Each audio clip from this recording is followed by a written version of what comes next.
Et qui a un petit Cavendish collé au cucu, collé au Hop, cucu, je coupe collé ma au caméra. cucu. Je me Qui désolidarise a de un ces petit propos. Je Cavendish coupe ma collé au caméra. Non, cucu. non, c'est trop. C'est le grand Eddy, c'est le grand Eddy. Eh oui, Oh, Polo. oh, la Eh gênance. oui, le Cavendish. Oh, s'il faut profiter, il Non. faut s'enthousiasmer. Eh oui, Polo. Et oui, le Cavendish, encore vainqueur sur le Tour de France. Nouvelle victoire. Ça se rapproche des T-Max très, très, très fort. Comment ça va, les gars? La forme ou quoi? Ça va très bien. Je suis content de vous retrouver. Une petite journée de repos, vous m'avez manqué, donc je suis content d'être là. Bon, très bien. Polo, comment ça va? Mais écoute, ça va très bien. Je sais pas si tu as vu sur le retour, mais mon prénom est en plein milieu de ma gueule. Je sais pas si c'est Ouais, normal ou c'est fait pas. exprès. C'est fait exprès. Du coup, Ah, tu je fais sais pas. rien, tu fais rien pour me mettre dans de bonnes conditions aujourd'hui, Joseph. Non, Je ouais, vais ça essayer de va. voir pourquoi, Polo. Je t'avoue que. Ça va très bien. Ça va très bien. Merci à Michel d'ailleurs qui vient qui vient d'offrir un sub, enfin qui vient d'offrir un sub à Mezu, notamment la famille de ça, c'est la famille de Discord, hein. C'est les gars qui gèrent le Discord au jour le jour et qui nous régalent. Donc Ils se non, font ça des va bien. cadeaux entre eux. Hein? Ils se font des cadeaux entre eux désormais. Eh ben écoute, tant mieux. C'est parfait. Non, je sais pas pourquoi j'arrive pas à bouger ton nom, Polo. Pourtant, il est déverrouillé. Bon, je sais pas pourquoi. Je vais essayer d'y réfléchir. Pourquoi, J'ai comment, changé mon cadre un peu. pour quelle Comme raison. ça. Bah voilà, voilà, voilà. Là, tu m'aides. Là, tu m'aides, Mais là, Polo. on voit mon lit là. Ah bah écoute, c'est comme ça. Un lit pas fait surtout. Et c'est ça Bon, c'est non, pas ça va. gênant, Polo. Ça Voilà. a pas l'air cata. Il est pas fait, Bah, hein. j'ai pas dit qu'il était cata. J'ai dit qu'il était pas fait. Il n'est pas fait parce qu'on voit même pas la couette. Donc non, Ah, ok. il est pas fait. De loin, je croyais que ça se trouve, c'était justement la côte. Du coup, débrief. 34e pour le cave. Non, d'ailleurs. Oui, 34e. Hein. Non, 33e. 33e. Oui, 33e. 33e. Voilà, 33e. Bon, je vais changer ça. 33e pour Cavendish qui se rapproche donc à une victoire d'Eddy Merckx. On va faire un débat. En fait, on a compacté le débat et la preview l'un dans l'autre parce que c'est peut-être la question qui est la plus intéressante. La preview de cette étape demain vers double montée du Ventoux, à quoi elle va servir, pourquoi est-ce qu'on monte deux fois le Ventoux par deux versants différents, vous allez me dire ça. La rétro, Robin, du coup, c'est sur Jalabert aujourd'hui. Ouais, on va parler un peu maillot vert, mais pas que, parce que on va parler du maillot vert de Jalabert en 95, qui est un peu plus qu'un maillot vert. Et du coup, on enchaînera avec, comme d'habitude, la chatroom et un petit quiz des familles, évidemment. Donc, on démarre avec cette image-là.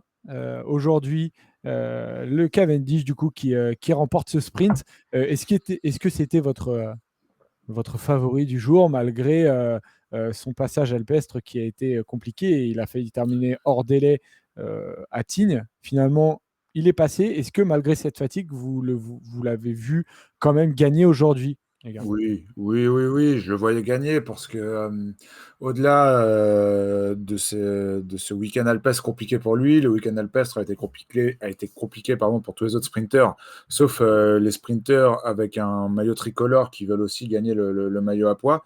Donc non, oui, j'imaginais évidemment le cave favori aujourd'hui. D'une part parce qu'il n'a pas, contrairement à Arnaud Démare, lui, a passé les délais, et d'autre part parce que son équipe est monstrueuse. Elle a été monstrueuse pendant toute l'étape de dimanche pour le ramener à bon port. Et elle a été monstrueuse aujourd'hui, du début jusqu'à la fin de l'étape. Ballerini qui le dépose, Morkov avant, Casper Asgreen et Alaphilippe qui travaillent dans les 5 derniers kilomètres, Cataneo aussi. Comme l'a dit Nasser Bouhanni, il est déposé. Je suis même pas sûr que ce soit le meilleur sprinter du peloton et je suis même pas sûr que ce soit le meilleur sprinter aujourd'hui. Je pense qu'un Philipsen ou un Van Aert allait plus vite. Mais quand tu es déposé comme ça, que tu fais pas un effort superflu, contrairement à Bouhanni qui a sprinté dans le vent pendant 1 kilomètre presque, bah, c'est limite trop facile pour Cavendish. Et c'est une Ouais, victoire moi de je qui, l'avais, je vraiment, l'avais Robin? Ouais. aussi. J'en avais aussi fait mon favori, un peu plus même que Polo, parce que Polo, bon, il en a fait son favori depuis 2-3 jours, mais avant, il n'avait pas grande confiance en Cavendish, puisqu'il nous disait qu'il n'allait pas aller chercher le record, alors il n'y est pas encore, mais Ouais, on est quand même. j'imaginais pas passer les Alpes, en vrai. Voilà, et on est quand même vraiment aujourd'hui tout près du record. Mais en fait, ouais, comme Polo, j'avais Cavendish en favori avec voilà, un mini doute sur quel était son état de fraîcheur. Je pensais pas que des mecs comme Bouhanni, avaient mieux passé les Alpes que lui. Par contre, un Sagan, un Matthews, même un Philipsen et un Van Aert qu'on voit aujourd'hui très très proche quand même, ils auraient pu, ils pouvaient avoir un peu plus d'espoir que la semaine dernière, puisque la semaine dernière, Cavendish était vraiment un cran au-dessus. Là, c'était moins le cas. Après, bon, Philipsen, lui, il a aussi une équipe Alpecin Phoenix décimée. Il n'y a plus Van Der Poel, il n'y a plus Merlier. Donc, pour t'emmener les sprints, c'est un peu plus compliqué tout de suite. Et Van Aert, c'est pareil, il a un peu dû se débrouiller seul et c'est le train qui a fait la différence aujourd'hui. On avait vu un Cavendish qui n'avait pas fait beaucoup confiance à ses poissons pilotes, et notamment à Morkov sur les premiers sprints. Il avait rapidement navigué dans le paquet pour aller prendre ce qu'il jugeait être la bonne roue. Là, il a fait confiance à Morkov jusqu'au bout. Et je pense qu'ils sont en train de développer quand même une relation parce que Morkov, ça a beau être le poisson pilote chez Deceuninck Quick-Step, il n'est pas habitué à emmener Cavendish. Normalement, il emmène Bennett. Et je crois qu'en termes de jours de course en commun avant le départ du tour, Morkov et Cavendish, ils en ont 6. Il y a les 5 jours du Tour de Belgique. Et il y a une classique juste avant le Tour de Belgique qui s'appelle Elfstedenronde. Donc voilà, la prononciation flamande n'est pas facile. Mais donc il y a un peu de ça aussi, je pense, dans les premiers sprints du Tour où Cavendish n'a pas fait aveuglément confiance à Morkov, c'est qu'ils ne se connaissaient pas encore très bien. Et en fait, sur ce Tour, ils sont en train d'apprendre à se connaître. Et donc, effectivement, on a vu quand même Cavendish qui était très heureux, qui, au-delà de sa victoire, je trouve, été honnête aussi en interview, en disant que voilà, il avait gagné aujourd'hui, mais qu'il n'avait pas fait grand-chose, qu'il avait été déposé. Il a sorti le palmarès de Morkov, le palmarès d'Asgreen, le palmarès d'Alaphilippe aussi, hein, parce que Alaphilippe aussi dans les 30 derniers kilomètres, a fait un travail monstrueux, alors que de beaux jours potentiellement peuvent arriver pour lui, ou en tout cas il lui faudra être frais. Est-ce que vous étiez pas déçu, mais il y a une certaine logique à le voir travailler, mais moi je me disais, tiens, est-ce que le travailler autant alors que des beaux jours arrivent, Il va pas gagner demain avant tout, hein, Philippe. Non, non, il l'a dit, hein, d'ailleurs, il a dit que c'était beaucoup trop dur pour lui demain. Il s'est essayé dans les Alpes. C'est un Lafilippe fatigué quand même, j'ai l'impression, qui a peut-être aussi tu l'as trouvé fatigué aujourd'hui? Aujourd'hui, fatigué, oui et non. Il a pris un gros relais. Il a fait ça 2 fois, une fois sur la bordure, une fois à 5 km de l'arrivée. Un Lafilippe qui dit avant une étape de montagne, certes un peu difficile, mais qui sera quand même escamoté pendant les 3 quarts. On en parlera tout à l'heure. Que c'est pas Polo, pour c'est le lui. Ventoux. À partir du moment où il joue plus le général, il va rien faire demain. Non, mais clairement, mais demain, c'est pour moi, je vois pas les favoris aller chercher la victoire d'étape. Pourquoi pas se glisser dans une échappée, aller au bout? Enfin bref, ça c'est un débat qu'on aura tout à l'heure. Non, moi je suis pas choqué dans la Philippe. Il a toujours fait ça sur toutes les courses où il a participé. Ouais, voilà, comme il dit Dédé, l'étape de Quillan pour Julien, en fin de semaine, plus que l'étape du Ventoux. On aura le temps de voir où est-ce qu'il en est physiquement. Mais je pense que c'est pas un Lafilippe extraordinaire depuis maintenant quelques jours, peut-être fatigué. Comme je te dis, il pense à autre chose. Mais par contre, Julien Lafilippe, c'est un mec qui ne rechignera jamais à travailler pour ses coéquipiers, qui le fait tout le temps et qui le fait toujours avec plaisir. Donc, Et peut-être un peu plus encore pour Cavendish quand même, parce qu'ils ont une relation et on l'a vu après avoir passé la ligne. Cavendish, il a pris Alaphilippe dans ses bras. Il passait des relais pour Viviani, notamment Alaphilippe, un petit peu moins déjà pour Bennett, mais je pense que pour Cavendish, il a une motivation particulière à bosser pour lui parce qu'il l'apprécie particulièrement. Et leur relation, elle date d'il y a un moment, c'était sur le Tour de l'Ain en 2014, où ils s'étaient retrouvés pour la première fois coéquipiers. Julien Alaphilippe était tout jeune chez Ethics Quick-Step. Mark Cavendish, c'était la star un peu de l'équipe, en tout cas pour les sprints. Et Cavendish était en reprise et s'est retrouvé à côtoyer Alaphilippe, à être en chambre, je crois, avec Alaphilippe, même autour de l'Ain. Et à partir de là, Cavendish avait eu que des bonnes déclarations vis-à-vis d'Alaphilippe en disant que c'était un gars bien, que c'était un mec qui courait avec panache, mais qui avait la tête sur les épaules. Et il s'était retrouvé ensuite sur le Tour de Californie, si je dis pas de conneries, en 2015, quand Alaphilippe gagne. Et encore une fois, Cavendish, à l'époque, du coup, Alaphilippe joue le général et Cavendish lui avait filé un petit coup de main. Donc là où il pouvait, bien sûr, pas en montagne, mais voilà, ils avaient bâti une relation déjà lors de leur premier passage commun chez Deceuninck Quick-Step, assez intéressante. Et là, maintenant, les deux avec un statut. Maintenant, c'est Alaphilippe qui a le statut numéro 1 chez Deceuninck Quick-Step plutôt que Cavendish, mais il lui rend un peu ce petit coup de main et je pense qu'il s'aime vraiment bien. Ouais, c'est intéressant. Le top 10, du coup, Cavendish qui a gagné devant Van Aert, du coup, déjà, première information. Il a fait le sprint et en étant relativement seul, pas complètement, il s'est quand même plutôt bien débrouillé, Wout van Aert, plutôt puissant, Polo. Plutôt puissant et la bonne roue. On a vu depuis le début de ce Tour de France que quand tu es dans la roue de Cavendish, tu es dans la bonne roue. Que ce soit parce qu'il a le meilleur train, comme aujourd'hui, ou parce que lui-même sait prendre exactement la bonne roue et passer par les bons endroits. Il doit être frustré, Van Aert, parce que pour le coup, il a réussi à être placé au meilleur endroit. Et il n'arrive pas à sauter Cavendish sur la ligne. Je pense que s'il y a 100 mètres de plus, il le saute, hein, Ah ouais, clairement. mais pour le coup, c'est tellement du tableau noir pour la Quick-Step que ce soit pour Philipsen ou pour Van Aert, c'était impossible de faire mieux. Donc non, je pense pas de regret. Enfin, peut-être le regret que la ligne d'arrivée ne soit pas 100 mètres plus loin, mais il a fait un très beau sprint. Tu l'as dit, plus ou moins esselé, quand même bien placé par Tenissen avant l'emballage final. Donc voilà, on sait que maintenant il faudra compter avec lui sur les sprints. Il n'a pas eu la chance d'en faire beaucoup depuis le début de ce tour, mais il ne faut pas oublier que c'est quand même quelqu'un qu'on a gagné déjà quelques-uns sur le Tour de France. Donc il ne faut pas l'enterrer, Van Aert. Il faudra y penser pour la suite des sprints. Ouais, et Robin, par contre, Philipsen, lui aussi était un peu seul. Plus de Van Der Poel, plus de Merlier. Il y avait quand même Jonas Rickert, mais il n'avait pas l'air non plus, Jonas Rickert, en grande forme. Et malgré ça, il est un peu enfermé sur la fin du sprint à gauche et il arrive à trouver un Et espace, à se Sbaragli faufiler. aussi. Ouais, Sbaragli qui a fait un super taf pour le replacer justement sur les deux derniers kilomètres. Ce qui Troisième, est sûr, super place. ce qui est sûr, c'est que Ah. Philipsen, il va être un peu frustré, hein. Il commence à tourner Ouais, autour. voilà, c'est Il ça. en a 4 podiums. Frustrant, mais compte tenu Et le truc pour lui, c'est que, comme tu as dit, il a perdu Van Der Poel et Merlier qui lui ont emmené les sprints il y a encore 4 jours. Donc, ça fait une énorme différence. Et à côté, tu as Cavendish qui a un super train. Tu as Boigny qui aussi, quand même, a été bien replacé avec Clément Russo qui fait un super boulot pour le déposer. Alors après, il y a un final un peu compliqué. Il se bagarre pas mal. Je sais plus avec qui c'est. Mais il se bagarre pour être dans la roue de Cavendish. Je crois que c'est avec Van Aert qui se bagarre. Donc, c'était pas facile pour Boigny. Mais clairement, Philipsen, tu vois qu'il est fort, mais il lui manque toujours un petit truc. Je ne sais pas s'il va réussir à en claquer une. Honnêtement, aujourd'hui, il est vraiment pas loin. Mais Cavendish, le train qu'il a aujourd'hui, il l'aura encore à chaque fois. Donc la problématique sera la même à chaque fois. Et je vois pas Philipsen aller taper Cavendish pour l'instant. à propos de Boigny. C'était mon pic du jour, Philipsen, en fantasy. Bon, C'est tu vrai prends quand même que 3 points, donc c'est pas mal. Ouais, je suis plutôt Moi, content. j'avais mis Boigny, je donc, crois. je reste devant vous, les gars, quand même. Ça reste. T'as mis qui, Joseph? J'ai mis Boigny, ouais. Ah, ok, moi aussi. Boigny, justement, 4e. Effectivement, au début, j'ai eu l'impression qu'il était assez bien emmené. Il y avait presque 5 Arkea dans le premier groupe quand il y a eu la bordure. Mais sur la fin, Rousseau fait un gros effort pour le replacer.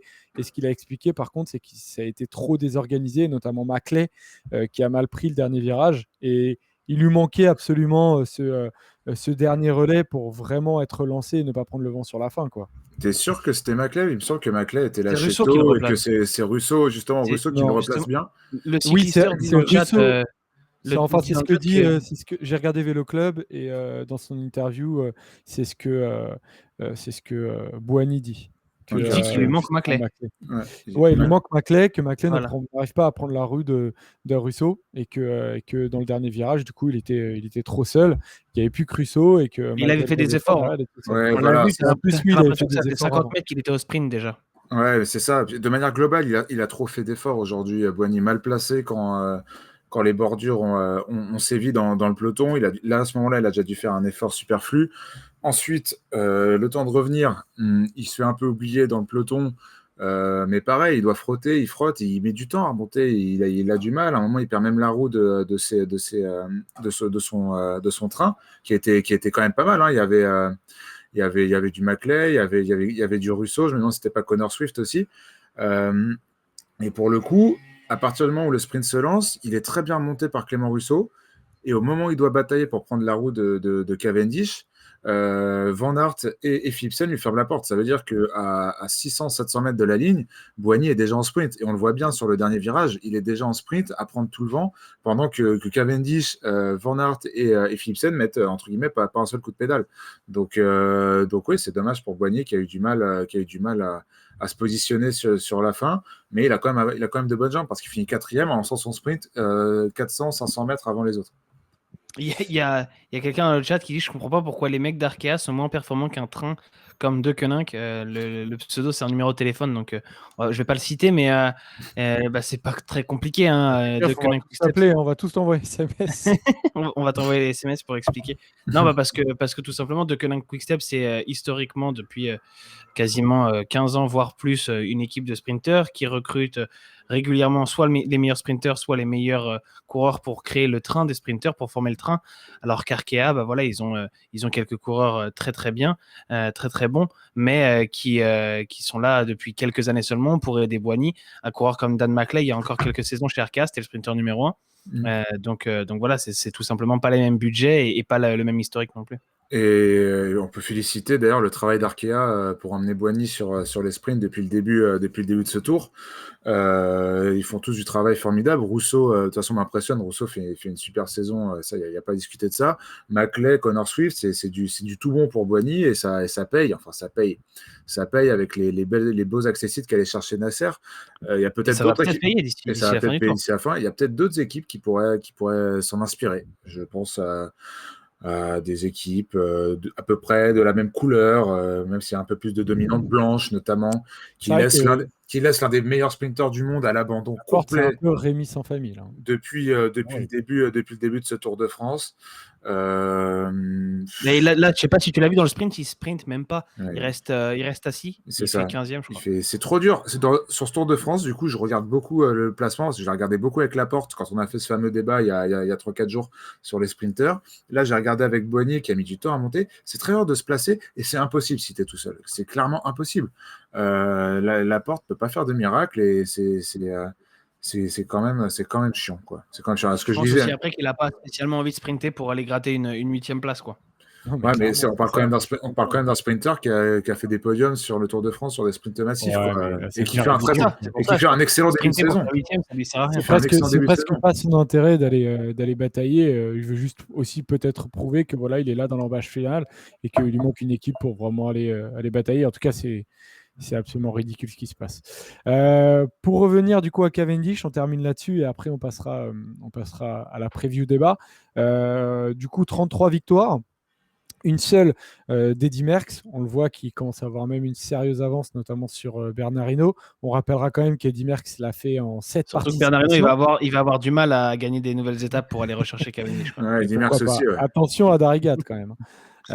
Mais oui, Cavendish, c'est sa 13e participation et Eddy Merckx, lui, il l'a fait en 7 participations pour rappeler à quel point c'était un monstre. Et du coup, est-ce qu'il va le battre ou non? Rappel de la suite de ce Tour de France-là jusqu'à Paris. D'ailleurs, c'est pas Saint-Émilion que la dernière étape potentiellement au sprint. Je vous ai entouré celle qui arrive au sprint. Donc, Nîmes, Carcassonne, peut-être, vous allez me dire si oui ou non. Les Pyrénées vont être très, très importantes. Est-ce qu'il va être capable de tenir pour justement potentiellement Libourne et les Champs-Élysées? Comment vous voyez la suite de ce Tour de France, les gars, pour Cavendish? Moi, je pense qu'il va en claquer au moins une. Je pensais que tu allais enchaîner. Excuse-moi, oui. Ce qui est sûr, c'est qu'il va y avoir des opportunités. Je pense que Nîmes et Carcassonne peuvent l'être. Et je pense surtout peut-être pas les deux, mais au moins une, non? Ouais. Et après on verra. Hein. C'est clair. En fait, ça dépend tellement. Ça dépend d'eux. Ça dépend de la Quick-Step. Si la Quick-Step roule. Elle a les armes pour le faire, elle aura les alliés pour le faire aussi. Donc s'il faut maintenir une échappée à distance, ils voudront le faire. En fait, ça dépend d'eux. Est-ce que Cavendish ne veut pas se reposer peut-être après-demain et le surlendemain? À mon avis, il ne veut pas se reposer. Mais oui, à mon avis, quand tu vois la dynamique et tu te dis, attends, là, je peux gagner des étapes du Tour, je ne sais pas si ça me réarrivera dans la suite de ma carrière, dans la fin de ma carrière. À mon avis, il n'y a pas de non, alors celle-là, on va la laisser passer. Et du coup, moi, je me pose la question. Je pense que Nîmes, du coup, ça va arriver au sprint. Carcassonne, peut-être plus compliqué pour Cavendish, mais comme tu dis, là, il a un objectif en tête. C'est même pas c'est là, vu la forme qu'il a, c'est même pas de l'égaler, c'est d'aller le chercher ce record. Et il y en a pas 1000 des opportunités. Il y en a 2 en fin de semaine là. Je pense qu'il va tout faire, lui et son équipe, pour aller la chercher. Ouais, dans le chat, il y a Bilal qui dit 160 km, c'est contrôlable pour les équipes de sprinters. Et c'est pour ça que je pense que celle de Nîmes est peut-être plus propice à un sprint que celle de Carcassonne, où il va falloir rouler pendant 220 bornes pour maîtriser l'échappée. Donc si tu as 3 mecs devant, bon, bah, ça ira, ce sera facile à gérer. Mais si tu as un groupe un peu plus conséquent, ça peut être un peu plus galère. On a vu aujourd'hui que, alors dans le final, il y avait des équipes qui aidaient un peu. Il y avait Arkea, mais il y a pas mal d'équipes de sprinters qui vont quand même manquer de main-d'œuvre. Alpecin Phoenix, ils vont avoir moins de monde pour rouler. Il y a beaucoup d'équipes aussi qui ont plus forcément grand intérêt à rouler, qui ont intérêt à laisser Quick-Step se démerder vu qu'ils gagnent tous les sprints. T'as pas forcément d'intérêt à aller leur donner un coup de main. Même quand tu t'appelles Arkea et que t'as Boigny, peut-être qu'il faut laisser Quick-Step se démerder un peu et se fatiguer. Donc ça va être aussi un des défis pour Quick-Step, c'est qu'ils vont pas pouvoir contrôler tout seul. Ouais, et là, c'est vrai que la 12e étape, 160 bornes, c'est effectivement contrôlable. En plus, sur le plan du profil, ça correspond vraiment à une étape pour sprinter. Maintenant, la 13e étape à Carcassonne, les baroudeurs, ils auront les dents acérées. 220 bornes, c'est beaucoup plus long, beaucoup plus difficile.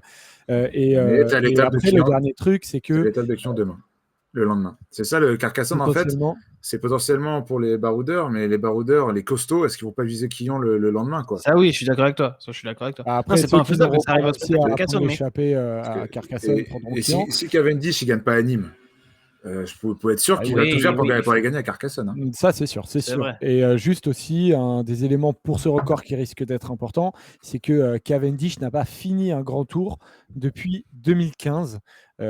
Aujourd'hui, à 36 ans, potentiellement en troisième semaine, et le passage des Pyrénées, on sait que les Pyrénées, c'est peut-être plus dur que les Alpes cette année. Ah, c'est Euh, plus dur. C'est donc, plus dur. à voir s'il arrive à les passer et s'il sera même encore Ouais, présent sur la 19e et la 20e étape. c'est les champs qui vont le motiver, à mon avis. C'est d'aller en reclaquer une sur les Champs-Élysées, là où il a fait sa légende en partie. Et alors après, ça va peut-être pas suffire pour passer les Pyrénées, mais si tu as des conditions un peu moins dures que dans les Alpes, si tu as un peu moins de flotte et un peu moins de fraîcheur, ça peut passer. Moi, je suis inquiet pour le CAV dans les Pyrénées. Tu vois, l'étape Tourmalet-Ardiden, 130 km, des délais pas cadeaux. On verra. Ouais, mais il faudra voir aussi combien ils sont dans le groupe Eto, hein, Polo. Si c'est comme Desmar et qu'ils sont 7 à arriver en retard, bon, bah, évidemment, ils seront pas repêchés. Mais s'il y a trop de monde qui est en galère parce que l'étape, elle est très, très, très compliquée, tu vas pas exclure 50 mecs. Hein. Ouais, mais peut-être que ASO veut que Merckx garde ce record, et dans ce cas-là, Moi, je pense ils ne pas. repêcheront Moi, pas. je pense que la belle histoire, c'est que Cavendish le prenne. Ok. Bon, Ah, bah, à écoute, on voir, verra. hein. Dites-nous d'ailleurs dans le chat si vous préférez que ce record reste à Merckx, tout simplement, ou si ça vous emmerde qu'un Il faut un sprinter sondage. qui Il nous faut un participe sondage pour ça. à Je deux vais, fois je, je, plus de je vais grands faire un tours, sondage. Je à regardais deux un peu fois plus de grands tours le prennent, quoi. je regardais les étapes un peu risquées pour Cavendish dans ces Pyrénées. Il y a l'étape d'Andorre aussi. Il va falloir être costaud, hein. Il va falloir être costaud. Je mets un petit sondage pour votre Il y a affaire. 3 étapes de suite qui sont très, très dures, ça, c'est sûr. Ouais, bah ouais, c'est clair. Tu peux enchaîner. Même Ouais, demain, hein. il Même y a la demain, journée de repos entre les deux. Ouais, Il y a ouais. Andorre, journée de repos, et après tu repars dans les Pyrénées-Orientales. Et je vous ai mis le classement du maillot vert, juste avant de passer à la preview au débat, juste pour dire, et en attendant le sondage, bien évidemment, que Mark Cavendish accroît du coup son avance, mais que Matthews, qui a terminé cinquième, n'est jamais loin non plus. On l'a vu, aussi gagner le sprint intermédiaire. Je pense que Michael Matthews va être toujours présent jusqu'à la fin, en attendant potentiellement une, une erreur de Cavendish ou tout Ouais, clairement, simplement qu'il clairement, c'est saute, son hein. espoir.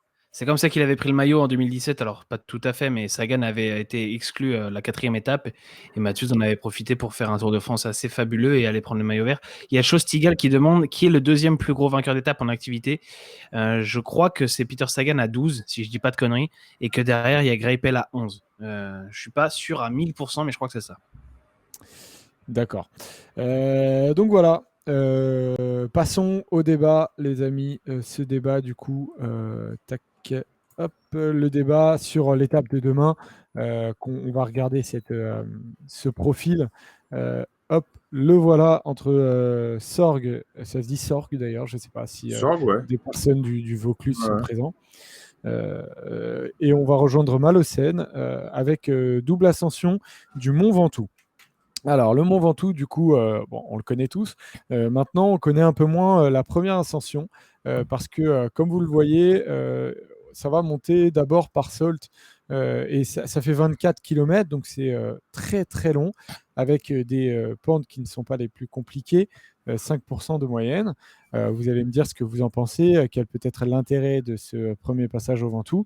Et donc, pour ceux qui, par hasard, ne s'en rappellent plus, parce que ça fait un moment qu'on n'y est pas passé, voici le profil du Mont Ventoux beaucoup plus connu Par par Bédouin. Bédouin. Par Bédouin. Du coup, les gars, qui veut commencer qu'est-ce que vous attendez de cette étape-là? Et tout simplement, est-ce qu'elle vous excite? Un peu, forcément. Tu es obligé d'être un petit peu excité quand tu vois une double ascension du Ventoux. C'est quand même quelque chose de pas commun. Mais j'ai peur qu'on en attende trop, quoi. Tu parles de la première ascension qui est un peu moins dure. Elle est tellement moins dure, entre guillemets, qu'elle est classée en première catégorie. Et c'est un versant qui a été, pour info, qui a été emprunté une seule fois dans l'histoire du Tour. C'était dans les années 70, donc ça remonte pas mal. C'est vraiment pas du tout un versant habituel pour le Ventoux. Et donc je me demande finalement à quoi ça sert. C'était un peu la question que je me posais. Au-delà de l'aspect marketing et image, voilà, on vous a collé le Ventoux 2 fois dans la journée. Au-delà de ça, qu'est-ce que tu en ressors en fait d'un profil comme ça, sachant que niveau profil de cette étape, tu as quand même la première montée du Ventoux, le sommet, il est à 80 bandes de l'arrivée. Entre les deux ascensions, tu as 13 km de plaine. Donc en fait, dans l'idée de faire quelque chose de cette première montée du Ventoux, est-ce qu'elle sert à quelque chose? Et est-ce qu'elle sert plus à quelque chose que si tu mets un col X ou Y qui n'est pas le Ventoux et qui fait 15 km? Je suis vraiment pas sûr en fait. Moi, je suis à 200% d'accord avec tous les mots qui viennent de sortir de la bouche de Robin. Donc, j'ai quand même peur que le débat tourne court. Non, en vrai, c'est toujours pareil. Ces doubles ascensions, ça me rappelle 2013, l'Alpe d'Huez. On se souvient de ce qui s'est passé en 2013 à l'Alpe d'Huez sur la première ascension. Absolument rien. Absolument rien. Après, ils étaient montés, je sais plus où, ils étaient montés un peu plus haut, puis ils étaient À redescendus. Sarenne, au col de Sarenne. Ils étaient redescendus après à Bourdoisan. Euh, pour le coup, là, c'est pareil. J'aime bien l'idée de mettre quand même un petit col, le col de la Liguière avant, pour essayer de faire déjà un premier écrémage. Mais après, l'ascension par Sault, c'est très roulant, c'est long, roulant. Je vois pas, je vois pas. Bon, après, à partir du chalet Reynard, évidemment, ça devient dur, on connaît. Mais je vois pas l'intérêt, en fait. Enfin, l'intérêt, c'est de faire d'une étape où il y a le Mont Ventoux une réelle étape de montagne. Et ça, pourquoi pas. Mais dans ce cas-là, rends-la un peu plus dynamique. Enlève-moi ces 80 premiers kilomètres qui ne servent à rien. Essaie de me raccourcir quand même le tour entre Malocène et Bédouin et réattaque direct. Là, beaucoup de gens dans le chat nous disent que l'arrivée en descente, c'est nul et tout. Non, ça pas forcément. L'arrivée en descente peut être même plus spectaculaire qu'une arrivée en montée. Mais par contre, elle est aussi beaucoup moins significative. Ça a de la gueule de gagner au Ventoux.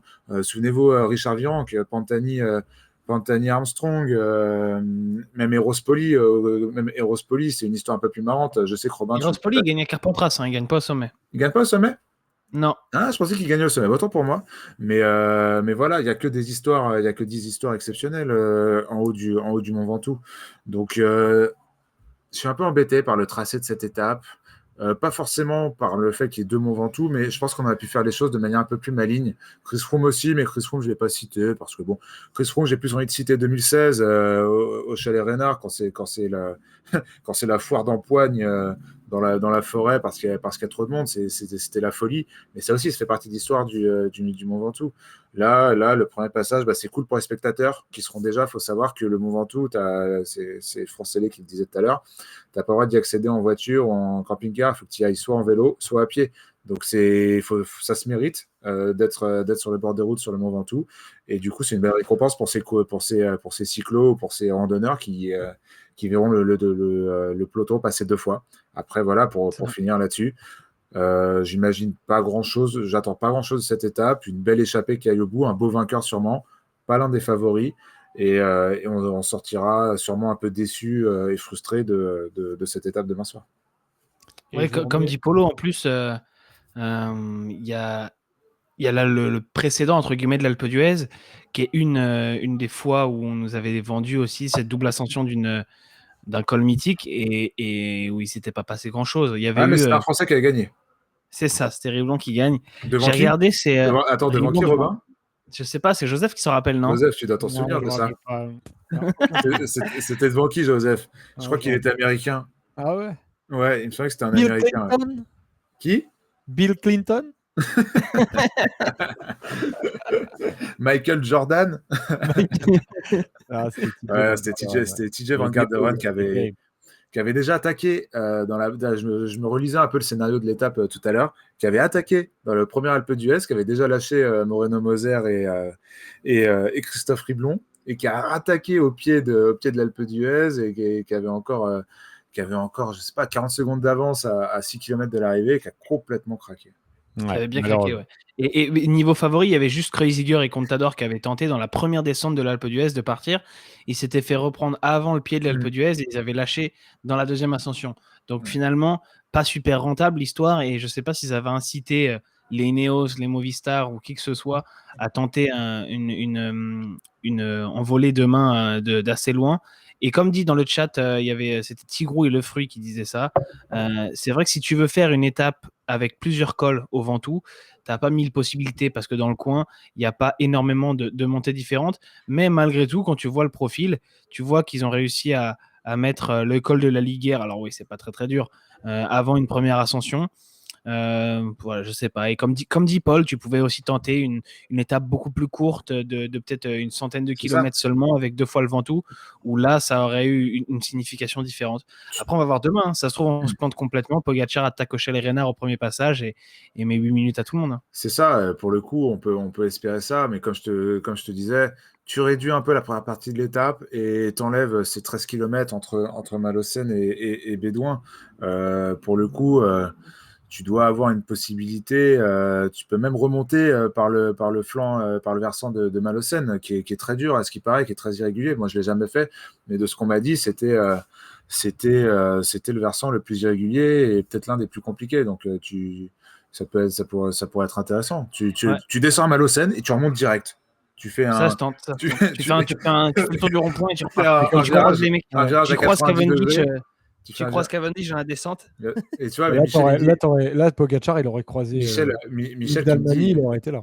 Michel qui me dit, tu peux pas, évidemment, parce que si tu descends à Malocène et que tu dois retourner à Bédouin pour remonter, tu peux pas. Mais l'idée, c'est justement de remonter peut-être par Malocène. Donc voilà, Paul nous le dit, Le problème, Malocène c'est plus avec tard les que lâchers, Bédouin. Polo. Hein? Le problème, c'est que tu auras des lâchers dans la première Oui, c'est ascension. ça. Nick Ah ouais. Dalmany, Le temps de faire. il aurait croisé Tadej Pogacar. J'avais pas pensé à ça, putain. Tu vas les croiser dans la descente. Tu vois. Ce serait fou quand même de Moi, tu splitter la route en deux. À tout moment, il y C'est a vrai qu'elle est pas Boigny large. qui gagne. Ouais, j'avoue que ce serait un truc de dingue. T'imagines, tu fais comme quand ils font les JO, là, le 50 km marche. Bah ouais, Tu as la même route et puis tu passes d'un côté et de l'autre et les mecs se croisent et tu croises Cavendish. Mais le problème, c'est le risque s'il y a un mec qui se Bah vautre dans oui, la oui. descente à ce Non, tout à mais l'heure, oui, c'est mais pas il on emmène possible. raconte Prépa qui est en train de n'importe monter. quoi là. Là, on est Non, en mais train ça de dire, pourrait. Moi, ça C'est me fait marrer. rigolo. C'est rigolo. Attends, juste. Oui, d'accord, c'est Mais rigolo, oui. mais comme le dit Michel, tu as des voitures de partout, c'est un En bordel 2016, on a terrible. bien vu Ah, mais on a bien vu en 2016. t'autorises pas les voitures à passer. Les En, voitures passent pas. en 2016, on a bien vu que même une moto passait pas, donc on va éviter Ouais. on va Tu éviter de laisses faire les deux fils. voitures. Quand tu passes au sommet la première fois, les voitures elles s'arrêtent. Et Ouais. ensuite, il reste 30 bornes, il n'y a plus de voitures. Bon, enfin, C'était bon, sur Et- quelle et- ascension C'était sur quelle ascension qu'on avait déjà empêché les voitures de monter? C'était pas c'était pas à Péragude? Peut-être Péragude. Et Je pas me la souviens planche des plus. belles filles, non. Ou la planche des belles filles, ouais, c'est pas un truc beaucoup comme plus ça. court alors. Les gars dans le chat, vont nous le dire. Mais Les il y a lacets. certaines montées. Ah non, peut-être pas le plateau de Solaison ou montée des Glières. Les je sais lacets plus. de Oui. Montvernier, Ah, comme les ça. lacets de Montvernier. Ouais, Moi, c'est j'ai peut-être pensé ça, au ouais. Montvernier. Mais peut-être les Peut-être Glières. Montvernier, C'est possible. Montvernier en Les Glières, 2015. ils prennent toute autre part. Quand, Enfin bon, voilà. Mais quand attends, Bardet va juste, il gagner. y a Dédé 14500 qui disait le Tourmalet, ils l'ont fait 2 fois en 2010. Ouais, mais c'était sur 2 jours différents. C'était pas sur la même étape. Les lacets de Montvernier, le mur de Péguerre, on nous dit. Je me souviens plus, les gars. Bah, Péguerre, Montver- c'était en cours d'étape, c'était pas une arrivée. Montvernier, je me souviens de Bardet qui lâche Pierre Roland, c'est tout. L'attaque de Bardet, c'est Péragude. Donc peut-être que c'est Péragude. Ouais. Ah oui, Bardet gagne à Péragude et gagne en haut des lacets de Montvernier aussi, un peu plus loin. Donc, Du coup, les copains, passons. Merci à Peretos. oui, merci à Peretos pour le sub. Ah, ça fait plaisir. Merci les copains. Du coup, c'est l'heure de la rétro. On a bien tourné autour du sujet de demain. Enfin, on avance vite. Hein. Eh ben ouais. Oh, Ouais, quoique. mais bon, c'est une On est émission. ensemble, hein. On va pas mentir à nos gars du chat. Aujourd'hui, c'est une émission un peu plus courte. Pas parce que l'étape était pas très intéressante et qu'on a rien à raconter, parce que nous, on a 1000 trucs à raconter, mais parce que j'ai une petite obligation personnelle et que je dois partir un peu plus tôt aujourd'hui. Du coup, la rétro 95, Jalabert en vert, Robin, c'est à tour. C'est parti. Alors, je voulais vous parler de comme on a eu une victoire d'un sprinter aujourd'hui et Cavendish qui prenait points pour le maillot vert. Je me suis dit, revenons sur une édition un peu particulière du maillot vert. Et j'ai choisi 1995 parce que c'est une sacrée histoire. En 95, Jalabert, c'est plus vraiment un sprinter, même s'il a gagné le Tour de France. Non, pas du tout. Il a gagné le maillot vert en 1992 et on le catalogue à l'époque comme un sprinter, même s'il passe plutôt bien les bosses. Mais il y a un changement dans la carrière de Jalabert en 95. Pour comprendre, il faut remonter un an plus tôt, au Tour 94 et à la chute d'Armentières, que beaucoup connaissent, j'imagine. On voit cette photo où Jalabert, dans son maillot Once, et la tête en sang, en fait, à 60 km/h dans le sprint. Wilfried Nelissen, il percute un policier qui s'était penché pour faire une photo. Jalabert, il est entré dans la chute et c'est celui qui en sort le plus amoché. Il a la cage thoracique enfoncée, plusieurs fractures de la mâchoire. Et après ça, Jalabert, bon, il a un petit peu de mal, surtout au début, à remettre la tête dans les sprints. T'as pas forcément envie tout de suite de te remettre à 60 à l'heure dans un emballage final, même si petit à petit, il va y retourner. Et du coup, il devient de plus en plus un homme de classique. En 1995, en début de saison, il gagne Milan-San Remo et la Flèche Wallonne. Et il devient aussi de plus en plus un coureur de course par étapes, en remportant notamment Paris-Nice. Alors forcément, partout, on s'enflamme. Dans la presse, on parle du maillot jaune que Jalabert a porté sur Paris-Nice et sur le Critérium international. Et Jalabert lui-même, il dit pas non. Il dit en gros, on verra à l'époque. Et quelques années plus tard, après sa retraite, il est revenu sur ces épisodes un peu dans le journal France Soir, et le France Soir historique, pas le France Soir actuel. Hein. Et il dit je crois à ce moment-là que je peux peut-être gagner le Tour de France. Donc lui-même, face à cette hype un peu autour de lui, face à sa victoire dans Paris-Nice, il se dit et pourquoi pas le Tour, quoi. Et du coup, ça donne quoi? Est-ce que vraiment il en a les capacités? Est-ce que autour de lui, il y a l'équipe qu'il faut, par exemple? Alors l'équipe, oui, chez Once, on a du monde. Après, les capacités, c'est plus ça la question. Surtout qu'on est dans une période qui est encore dominée par Miguel Indurain et qui va l'être ensuite par notamment les télécoms, puis par Lance Armstrong. Donc il y a quand même de sacrés gus en face. Mais un an jour pour jour, après sa chute à Armentières, il prend le maillot jaune dans le Tour 95 à Vitré sur la deuxième étape. C'est la première fois de sa carrière qu'il est en jaune. Et forcément, tout le monde se met encore plus à y croire, alors qu'il il prend le maillot sur une bonif. Mais le principe de Jalabert en jaune, tu te dis, attends, est-ce que c'est pas vraiment le moment où les planètes sont alignées? Sauf que Jalabert, il n'y a pas de secret, il reste quand même un petit peu limité en haute montagne. À la Plagne, il y a un grand coup de Miguel Indurain qui prend beaucoup de temps à tout le monde. Et Jalabert, lui, perd plus de 5 minutes. À l'Alpe d'Huez, le lendemain, il relâche encore un peu de temps. Et puis, c'est un petit peu comme ça à chaque fois. 1 minute par-ci, 1 minute par-là quand il y a de la montagne. Il est fort, il a même jamais été aussi bon en montagne. Mais le maillot jaune, ça semble un peu trop loin et ça s'éloigne petit à petit. Même s'il fait à un moment un énorme rapproché à Mende le 14 juillet. On dit alors que c'est le feu d'artifice de Laurent Jalabert. Il est à l'avant de la course, dans l'échappée. La Banesto et Indurain sont piégés. Les fuyards prennent beaucoup d'avance et Jalabert, il se retrouve même un maillot jaune virtuel. Il dira à propos de cette étape, je mentirais en affirmant que je n'ai pas rêvé au maillot jaune.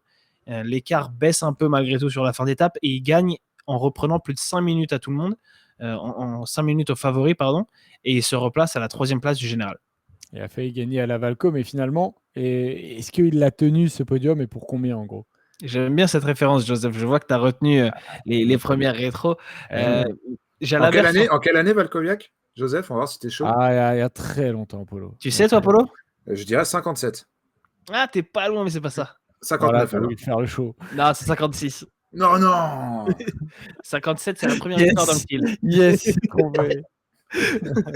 Là, il était pas loin, il avait l'époque, c'est pas mal. Ouais, j'aurais dit 57. C'est vrai.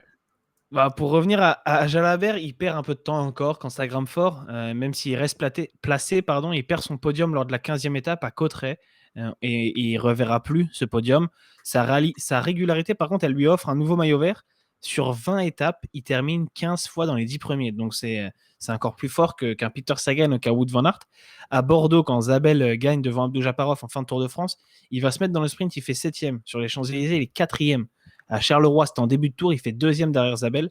Tout ça, en plus des étapes de montagne dont je vous ai parlé, de la victoire à Mende, il est partout, en fait, Jalabert, sur ce Tour de France.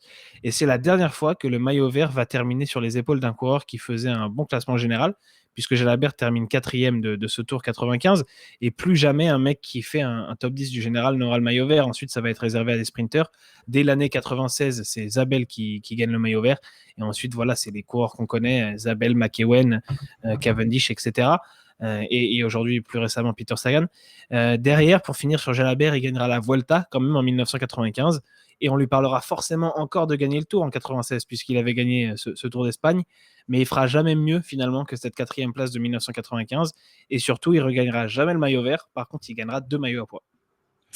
Et Polo, et tu te souviens, j'ai mis les liens dans le chat, là, c'est un lien qui mène vers une émission YouTube qu'on avait fait il y a un bon petit moment. C'était sur Laurent Jalabert, hein, le hors-catégorie qu'on avait fait qui dure 35 minutes. C'était en janvier 2019. Voilà, Le seul hors exactement. catégorie qu'on a fait. Exactement. Mais on le fait sous d'autres formes désormais sur la rétro. Et je me souviens que. Enfin, je me souviens. C'est faux, j'ai regardé l'émission juste avant l'émission pour voir un peu ce qu'on racontait. Et tu comparais un peu Laurent Jalabert à Julien Alaphilippe dans le profil, dans tout ça. Est-ce que après, notamment le top 5 de Julien Alaphilippe sur le Tour de France, grâce à une échappée au début, enfin des échappées et la manière de courir, est-ce que tu confirmes ça, même malgré le fait qu'on ne connaissait pas tout à fait parfaitement Julien Alaphilippe? Non, mais complètement. Il y a beaucoup trop de similitudes entre ces coureurs dans leur profil, dans l'évolution de leur carrière, dans les étapes, les courses et les épreuves qu'ils peuvent remporter.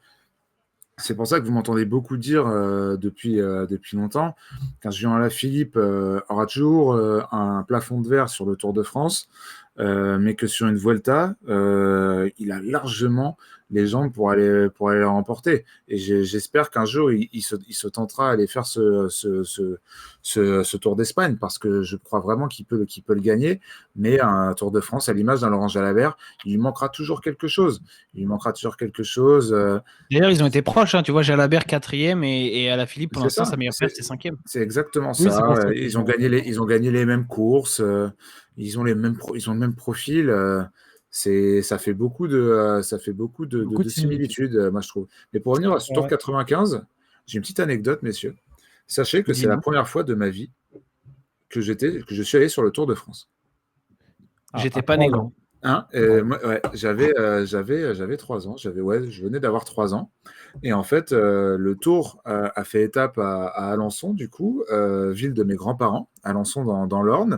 Et mes parents y étaient et sont allés sur la route. Je crois qu'il y avait contre-la-montre, d'ailleurs, si je dis pas de bêtises, à Alençon. Je voulais pas dire de bêtises. Exactement. Je crois que oui, parce que j'ai regardé tout à l'heure. Mon père qui m'a raconté ça. Il m'a dit que pendant contre-la-montre, le chien de mes grands-parents a traversé la route et a failli faire tomber un coureur. Mais non. Si.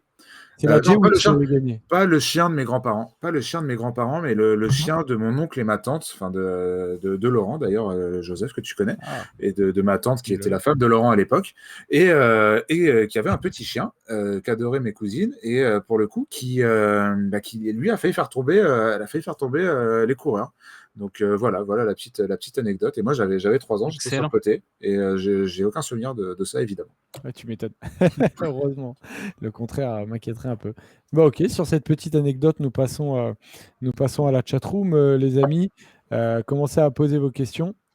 Vous pouvez y aller. On va prendre 2-3 questions et après on passera au quiz. Garde à vue perquisition, on dit dans le chat. Mérité. Clairement, coucou Opi et Omi de Polo. C'est vrai que c'est un peu ça. Hein. Opi et Omi, c'est grands-parents, c'est ça? C'est en allemand? Ouais, c'est ça. Okay. Apparemment. C'est en finlandais, non? Ou un truc comme ça, je sais plus. Ou en allemand, peut-être, je sais plus. Je m'en fous, en fait.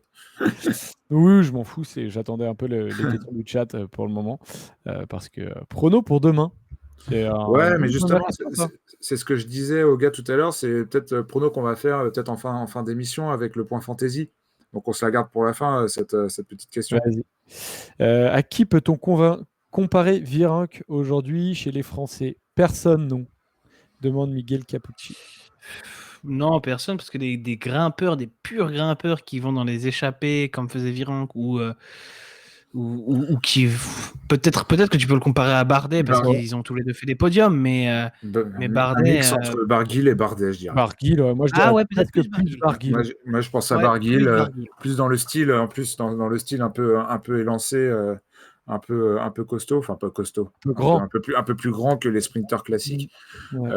Barguil me fait penser à ça. Barguil qui allait choper un maillot à poids, on en cherchait de belles étapes, fait des top 10 du Tour de France. Ouais, Barguil, j'ai un mix de Barguil et Bardet. Ouais, t'as raison. Et puis après, on rappelle que Virenque, en début de carrière, n'allait pas forcément dans les échappées, mais visait les classements généraux. Donc, on ne sait pas, si ça se trouve, un jour, Comme Gaudu Barguil. lui ressemblera. Exactement, comme Barguil, tout à fait. Pour d'autres raisons, hein, Barguil, lui, qui n'a jamais vraiment pu se battre pour ça. Question suivante. Que pensez-vous de l'invisibilité de Peter Sagan, Zorak 81? Alors, juste pour rappeler, il a chuté, il s'est fait mal au genou, mais est-ce que ça peut avoir un vrai poids, on imagine, Moi, quand ça même, me fait dans de la une peine. performance. Ouais, moi, de ce qu'il dit, il a quand même vraiment l'air d'avoir mal au genou, mais il se bagarre toujours pour aller chercher, pour caper une victoire d'étape, pour rester plus ou moins placé au classement du maillot vert. C'est dans sa nature, c'est dans son ADN en fait de courir de cette manière-là. Faut pas oublier qu'il sort du Tour d'Italie aussi, hein, où il est quand même allé chercher une belle étape. Voilà, Peter Sagan, on lui tire un peu dessus chez Bora. En plus, aujourd'hui, Michel nous le dit bien. Il aurait signé chez Total Energy pour l'année prochaine. Ça me rend triste. Donc, ouais, ça me rend un peu triste. On aura le temps d'en reparler, je pense. Pourquoi pas dans 2-3 jours, quand ce sera plutôt calme du côté de Nîmes et Carcassonne. Écoute, voilà, moi, il me fait pas de la peine, mais en tout cas, il honore le maillot. Moi, je trouve qu'on lui tire beaucoup dessus chez Bora, physiquement. Clairement, Après, et puis surtout, après le Giro tout qu'il a repose sur fait, lui, quoi. après le Giro qu'il a fait et sa chute sur la 3e étape, renvoie-le chez lui. Peut-être que c'est lui qui veut rester aussi et qu'il honore aussi cette course, hein. On parle beaucoup de honorer le Tour de France en ce moment sur des plus ou moins faux débats. Lui, pour le coup, on ne peut pas dire qu'il ne l'honore pas. David Gaudu peut-il viser une victoire d'étape étant à 7,22 au général, Tony? Alors, on en a beaucoup parlé hier dans le débat, et je pense que c'est une question qui est presque un peu plus large que le fait de pouvoir. C'est est-ce qu'il veut, est-ce que ça doit être son objectif? Donc, Tony, je t'invite pour le coup peut-être à aller regarder notre débat hier, parce qu'on est resté presque, avant-hier d'ailleurs, on est resté presque 15 minutes sur David Gaudu et c'était assez intéressant. Valentin qui demande O'Connor peut-il rester deuxième? Demain, oui. Après, au-delà de demain, pas sûr, mais dans le top 5, moi, j'y crois. Ouais, un top 5 et en fonction des circonstances de course, moi j'y crois. Je ne l'ai pas trouvé moins fort et d'ailleurs ces temps de montée à Tignes le prouvent. Je ne l'ai pas trouvé moins fort que les favoris en montagne depuis ce début de tour. Moi j'y crois beaucoup en Ben O'Connor qui n'est pas un incapable aussi quand il s'agit de rouler. Il me semble qu'il avait gagné un petit chrono sur une course de début de saison, une course retransmise par la chaîne L'Équipe. Au Tour de la Provence? Non, pas le Tour de la Provence, peut-être. Les boucles de la Mayenne, peut-être un truc comme Attends, je regarde. ça. Je sais plus Tour exactement. du Haut-Var? Il avait gagné un chrono. C'est peut-être pas cette année, peut-être l'année dernière. Mais je me souviens Ouais, plus bien. cette année. Ils vont nous le dire, les gars, dans le chat. Mais voilà, moi, j'y crois beaucoup. J'y crois beaucoup pour un podium, en tout cas. Que pensez-vous de la C'était déclaration le Tour de du Bessèges, mais il n'avait pas gagné le Ouais, chrono, il avait gagné au Montbouquet. Ouais, mais c'était pas un chrono, mon bouquet? Non. Ah, bah, je confonds alors. Je confonds. Autant pour Il moi. y a Dédé qui demande que pensez-vous de l'interview de Philippe Brunel. Alors on l'a tous lu, on est tous tombés sous le chat, on l'a d'ailleurs tous partagé sur nos réseaux. Si vous avez l'occasion d'aller le lire, Philippe Brunel, l'ancien journaliste de l'équipe, qui a donné une interview absolument magnifique dans lequel il raconte sa manière de voir le vélo, quel rapport il a avec le dopage, on lui pose la question sur Pogacar, etc. Et franchement, si vous avez l'occasion, allez le lire, c'est une vraie respiration et on prend un vrai recul. Ça a été assez intéressant. Afou qui demande est-ce que Froome, à son époque, aurait suivi Pogacar au Grand Bornand? Trop dur de comparer. On peut comparer les watts, mais les watts développés. Et d'ailleurs, on aura un bon élément de réponse avec le Mont Ventoux. C'est toujours intéressant de regarder les watts développés sur la montée via Bédouin. Mais c'est pas les mêmes courses, c'est pas les mêmes efforts faits avant, c'est pas les mêmes. Enfin, c'est trop dur de comparer. C'est trop dur. Ok. Colbrelli ou Van Aert pour l'étape de demain, demande Guy Vrator. Ouais, ça peut. Ouais, Colbrelli, pourquoi pas, hein, il a la bonne jambe. Hein. Mais en vrai, j'ai un peu réfléchi à ça. Et, Joseph, je te coupe, je suis désolé, oui, t'inquiète, il nous mais reste 5 je ne minutes. dois pas traîner. Ouais, Vraiment, c'est là pour le coup, je veux pas paraître mal poli, mais vu que tu regardes pas ton téléphone, je dois vraiment pas Si. traîner. Je suis T'inquiète, désolé les gars, mais c'est chaud. j'ai vu. Mais Colbrelli, tu vois, en fait, je me suis dit, ça peut être incroyable. Après, c'est pas un pur sprinter. Et des Matteo Trentin, notamment, ont déjà gagné des étapes de moyenne haute montagne du côté de la Vuelta. Et je pense qu'il est largement comparable à un Matteo Trentin.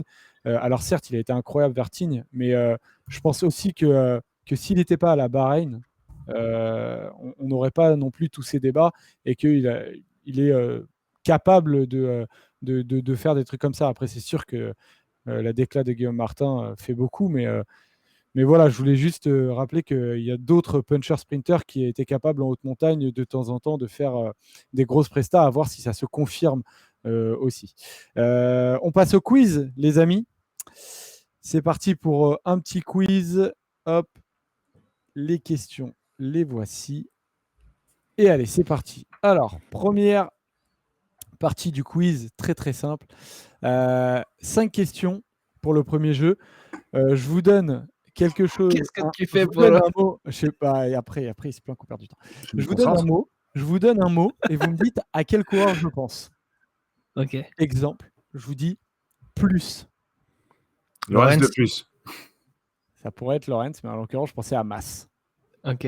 Oh, Voilà. ok. C'est complètement bilingue débile. espagnol, Joseph, il faut le savoir. Ouais.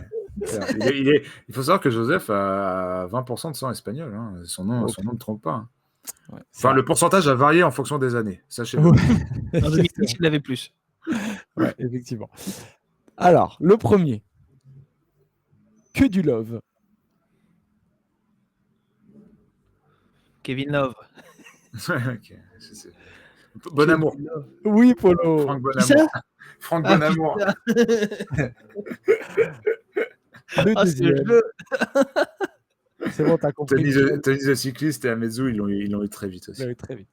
Le deuxième. Chance. Andrew Luck, ça parlera à nos fans. Lucro. Non, Chance, c'est pas Lucro. Ah, Luck. Ok. Non, c'est pas ça, c'est le nom de famille.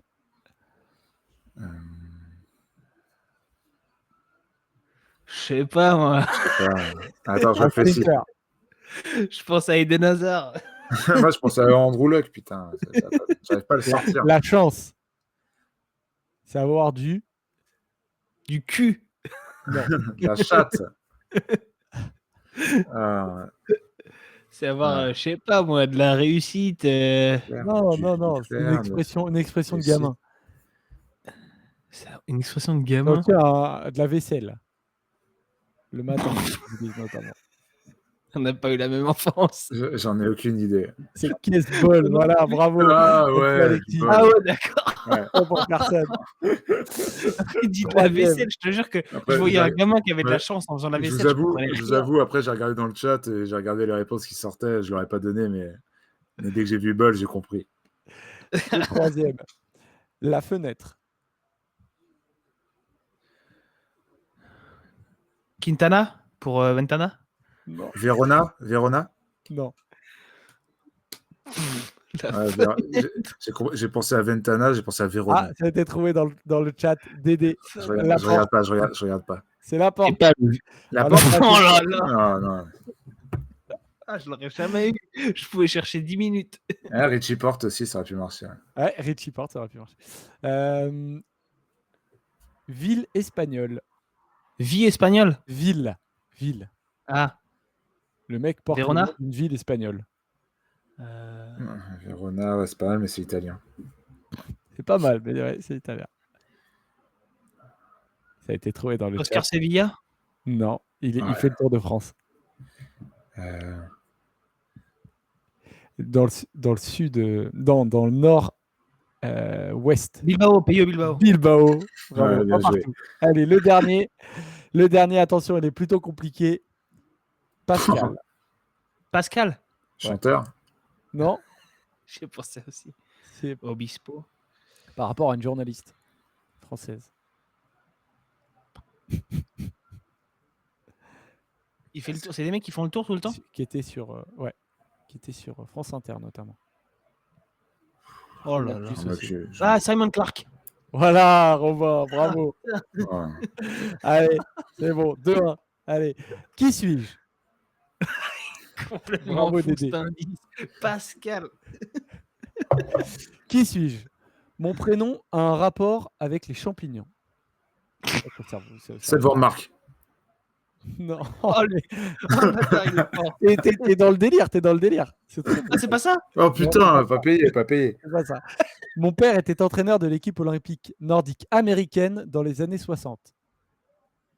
Seth Je Kuss. suis né... Et oui, Polo, bravo. Ça fait 3-2. Putain, je pensais que vous n'alliez pas du tout être dessus. Non, bah si, quand même. Ouais, mais le CEP. Qui suis-je? Un footballeur retraité et mon homonyme. J'ai gagné 3 étapes du Tour de France, une en 2011, 2 en 2013. J'ai Costa. couru à la Rui Costa. Rui Costa. Bravo. Ouais. Bien joué. 4-3 Robin. Qui suis-je? J'ai fait du cyclocross. J'ai fait 16 Tours de France, 12 Vuelta, 1 Giro, mais je ne compte que 4 victoires en pro. Je Dominique ne suis pas Arnoux. sur le Tour de France. Non. Compte tenu des déclassements pour dopage, je suis vu comme un vainqueur potentiel de Tour de France en 2003. Nardello. Non. J'ai démarré chez Veloki? Euskaltel Non. et terminé à la Trek. Attends, il a démarré où? T'as dit quoi? Chez Euskaltel et terminé à la Trek. Zubeldia, ouais. Ouais, Zubeldia. Zubeldia. Polo, tu l'as dit avant moi ou pas? J'ai dit Zubeldia, mais je l'ai marronné, donc je l'ai marmonné. Non, vas-y, non, mais tu l'as dit avant, parce que Ah, j'ai tu juste l'as dit, répété Polo. ce que j'avais Ouais, entendu. moi, je ne l'avais pas entendu. Ok, autant Ça pour moi. fait donc J'ai marmonné. qui suis-je? Il y a 5-4. 5-4. Le dernier, qui suis-je? 5-4 pour Polo, c'est ça? 5-4 pour Polo, exactement. Et dans le chat, du coup, bravo à Michel qui l'avait trouvé. Et à Metzu aussi. Pas de sondage, les gars? Non, pas Là-dessus? vu. Non, c'est bon. Qui suis-je? C'est moi qui ai la main dessus, de toute façon. J'ai 32 ans. Bon coureur de classement général sur les grands tours. Je n'ai pourtant jamais fait mieux qu'un top 20. J'ai gagné la 8e étape du Tour de France l'an dernier. J'ai démarré chez Androni. J'ai gagné Milan-Turin 2015. J'ai fait 2e du Tour de Lombardie. Oh, putain. Mon Attends, la nom de 8e étape, famille c'est où? est une couleur. Visconti? Mon nom, C'est une non. couleur? Ouais, mon nom de famille est une couleur. Ah, Diego Diego Rosa? Rosa. Exactement. Putain, je sais pas qui l'a. Mais quand est-ce qu'il a Oh là gagné là, la ça 8e sent- étape du Tour? T'as dit qu'il a gagné la 8e étape du Il Tour? n'a pas gagné la 8e étape du Tour l'année dernière. Bah non. Ah bon? C'est Bah peut-être- non. Jamais de la vie. Et moi, ça m'a perdu, ça. Ouais, Ah, c'est ça qui t'a Ah. perdu? Non, moi aussi, parce que je cherchais le vainqueur. Ah, Je cherchais un on vainqueur dit d'étape Polo dans le l'année chat. dernière de début de tour. On dit Polo dans le chat. Je mets un On sondage. dit Polo. Non, non, Désolé, il y a qu'un seul mec, je me suis il y a qu'un gouré, seul mec qui dit Polo. On dit Polo. Ah ouais, non, il n'a pas gagné l'année dernière. Bon, bah désolé. Désolé. Du coup, c'est le chat qui va désigner le vainqueur aujourd'hui. Ah ouais. Ah non, Ah non, ouais, je le me chat suis va trompé. désigner le vainqueur de ce. Mais ouais, mais s'il dit égalité, j'ai perdu. Ah, j'ai pas mis égalité, putain, merde, attends, je supprime. Hop là, j'en mets un nouveau. Hop. Qui gagne? Si vous voulez que je gagne, il faut mettre Robin. Ouais, Si vous grave mettez erreur. égalité, j'ai Non, perdu. non, non, non. Eh oh, attention. Soyez honnête. Pour moi, je l'ai dit avant, mais avec le délai, peut-être qu'il y a Et égalité. moi, j'ai l'impression moi que aussi, tu je as pense l'avoir dit dit avant, Diego, donc, c'est que Joseph tu as qui- dit Diego, que Robin a dit Diego Rosa et toi, tu as terminé Rosa en fait. Non, Peut-être non. que vous l'avez dit en même Pour temps. moi, on l'a dit plus ou moins en même temps. Mais après, avec le délai, je sais pas trop. Le vainqueur, c'est le chat. Et pourquoi pas? Ça arrive malheureusement. Polo si par vous- avance sur Diego, nous dit Amezu. Allez voter, les gars, allez voter, hein, c'est important. Sondage. C'est très très important. Ah ouais. Ah, je peux pas voter apparemment. Polo, tu as déjà voté avec le compte First Team pour toi. Ah, pour moi? Tu penses que Robin, il n'a pas voté pour lui? Je suis en train de le faire. Ouais. Félicitations. Allez, les gars, allez voter. Ah hein, ouais, c'est c'est très serré. bien là, c'est très bien ce qui se passe. Ah putain, il y a 40 à 29 là pour Robin et il y a 19 égalités, 40 à 29 encore, 40 à 30, 40 à 30, 20 égalités. On est sur du 44% pour Robin et du 33% Mais bon, il n'y a pas le pour temps. Polo. Il n'y a pas le temps qui revienne. Ouais, mais attends, il y a quand même. Et Polo, victoire de quoi Robin. mais Polo plus Il y a- égalité, ça fait plus. Hein. Oui, sauf que les gens leur a demandé ce qui. Ah ouais, mais Quel Polo, escroc. on n'est pas à la proportionnelle ici en France. Hein. Non, mais Ça surtout, saurait. l'autre, il veut ajouter 2 trucs qui n'ont rien à voir. Donc victoire de Robin, ce qui fait donc victoire de Robin au quiz. Et ça fait donc du Merci. Putain. 4-2 pour Robin C'est pas cadeau, sur moi. l'ensemble du Tour de France. Pas cadeau. C'était serré, Félicitations hein. Robin, désolé pour ma petite erreur les amis. On l'a Voilà. trouvé quand même. Vous avez trouvé quand même et c'est peut-être le plus important. Merci, on se retrouve donc demain pour le débrief de l'étape du Mont Ventoux comme d'habitude. La quotidienne sera présente pour 1 heure, de 19 à 20h. Les amis, je vous souhaite une excellente soirée à tous. Ciao, ciao, bisous les rouleurs. Attends, Joseph, petite info. Ouais. Petite La info. fantaisie. La fantaisie déjà d'une. Et en plus, Joseph, t'as coupé ou pas du coup? Je sais pas. Non. Ah ok, autant pour moi, je te voyais déjà partir. Non, petite info, demain, on sera ensemble avec Robin pour faire le débrief. Donc voilà, je te la donne aussi, Exactement. Joseph, parce qu'on a une petite réunion juste avant. Et aussi, petit point fantaisie, les gars, parce qu'on n'en fait jamais. En donnant nos pronos vraiment rapides. Il y a rapidement, Romain qui est premier avec 100 points. En un mot. Toff qui est deuxième avec 102 points. Zarox qui est troisième avec 111 points. Exactement. serré, hein. Moi, je suis 45e. Polo et Robin. Polo, t'es 80e. Et Robin. Oh, putain, Robin, je te vois même pas. Mais t'es où, frère? Je suis loin. J'étais 121 il y a 2 jours, je crois. Ah ouais, mais là, je te trouve même pas, frérot. T'es 113e. Voilà. Je suis remonté un peu. Ouais, si vous voulez venir jouer, je vous mets le lien du Discord dans le chat. Et comme Au ça, moins Joseph, sur la fin. Sur la redire. fin, c'est possible. On sait jamais. Tu peux redire au revoir. Voilà, vous savez tout, les amis. Et du coup, on se retrouve demain. Ciao, ciao, copains. Bisous. Salut les gars.